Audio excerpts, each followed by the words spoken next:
Hello! In this video we're going to be talking about volume. How much volume you need per session, per week, and how to calculate that and get the best out of your weekly training that you can, giving you the most effective way to get volume in throughout. Before we start, make sure you like and subscribe. It really does help and it gives me the will to live, actually, in all honesty. A small amount of dopamine I get from a subscriber is more than you could ever imagine. We're going to start off with volume per week. So we have two things that we need to look at. We have your minimum effective volume, or your MEV, and then we have your maximal recoverable volume, your MRV. Typically, for us to actually know what these two things represent, we have to have been under them and or over them. Okay, so your minimum effective volume is anywhere from 4 to 6 sets per week. Your maximum recoverable volume depends. As you get more advanced as you train, the more your MRV will increase. So someone like myself who's been training pretty hard and consistently for a good 8 years out of the 13 that I've trained, the first 5 were pretty shit. I'd probably say my MRV is somewhere between 20 and 30 sets per muscle group per week. So your week needs to consist of between 6 and 20. As beginners, you want to sit more in this region, beginners, where you start at 6 sets per group per week. So you might, so if you're doing 3 whole body sessions a week, you might do 1 exercise per session and do 2 to 3 sets on each one. All right, that means you're going to hit your minimum of 6, a maximum of 9.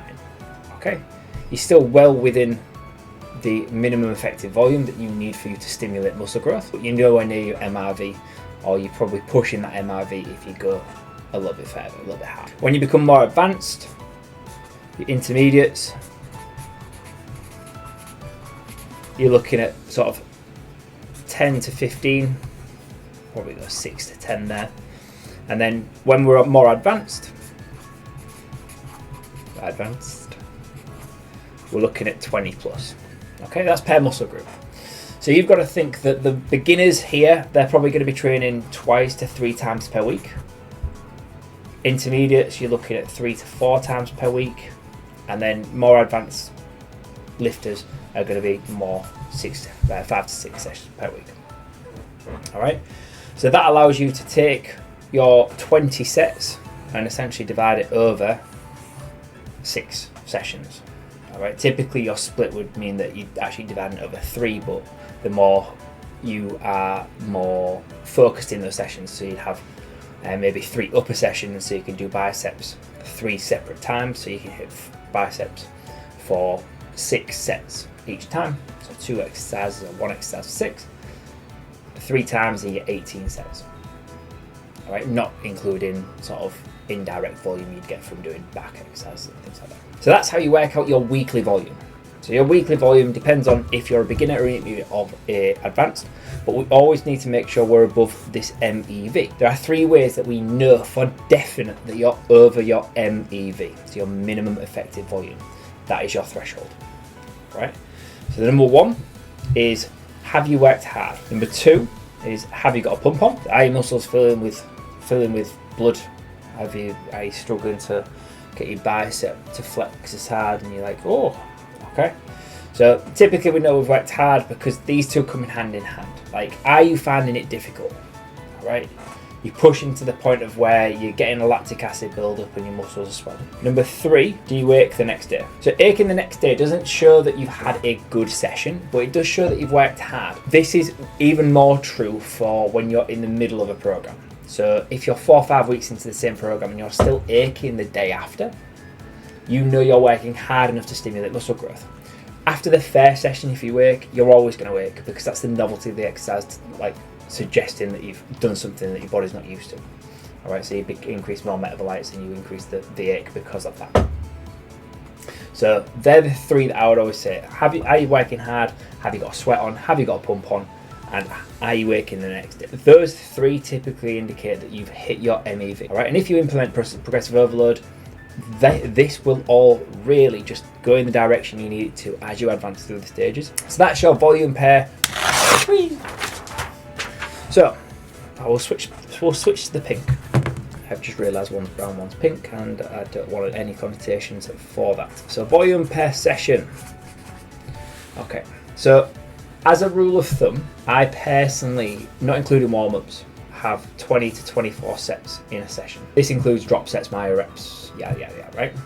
So typically I also program between 6 and 8 exercises.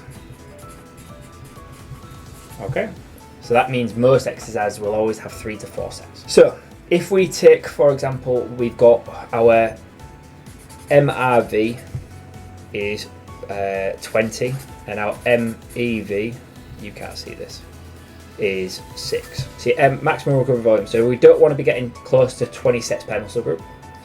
All right, and we want to definitely be over 6. What that means is that if we're doing 4 sessions per week and we've got an upper lower split, that means that say we aim for 16 sets per week on each muscle group. It means that in this session we need 8 sets per session per muscle group. So that means that you'd be picking 2 exercises and doing 4 sets on each one, or you're picking 3 exercises with 2 times 3 sets and 1 times 2 sets. And that's when that can then be supersetted with another exercise, so you don't have rest in between because you're only doing 2 sets. Okay, that's how I would do that. And what that might look like is you might have your first exercise as a chest exercise, 4 sets. Second one, so this is upper session, you'd have a back exercise, 4 sets. 3, you'd have a shoulder exercise, 3 sets. 4, 5 superset. You might have a chest into a back, okay, and then you'd have 2 of each, etc. Right? All right. What you've got to account for is you've got indirect volume. Indirect volume is where doing back you will get bicep, doing chest you will get some shoulder work and tricep work. We need to account for that, because obviously you could easily absolutely unload on your anterior delt by doing a dumbbell bench press, a machine chest press, etc. You could just do 6 or 7 sets just on your anterior delt in those movements, and then if you go straight into like a dumbbell shoulder press, your anterior delts will just be fried and you won't actually be able to perform the exercise. That's a little bit more complicated, all right, but realistically, as long as you're hitting between 6 and 20 sets, for the most part, you're going to be well above your MEV, your minimum effective volume, so you're going to grow muscle, and you're going to be nowhere near your MRV, so you're not going to be going over what you need. On my next video, I'm going to talk about effective volume, which is calculating volume that's very close to failure. That's actually the stimulus that creates muscle growth. All right. Make sure you like and subscribe if you found this helpful. If you have any questions, pop them below. And if you want my great guide of gains, I've linked that below in the description, so you can get that absolutely free. So you can even use the program that I'm currently on.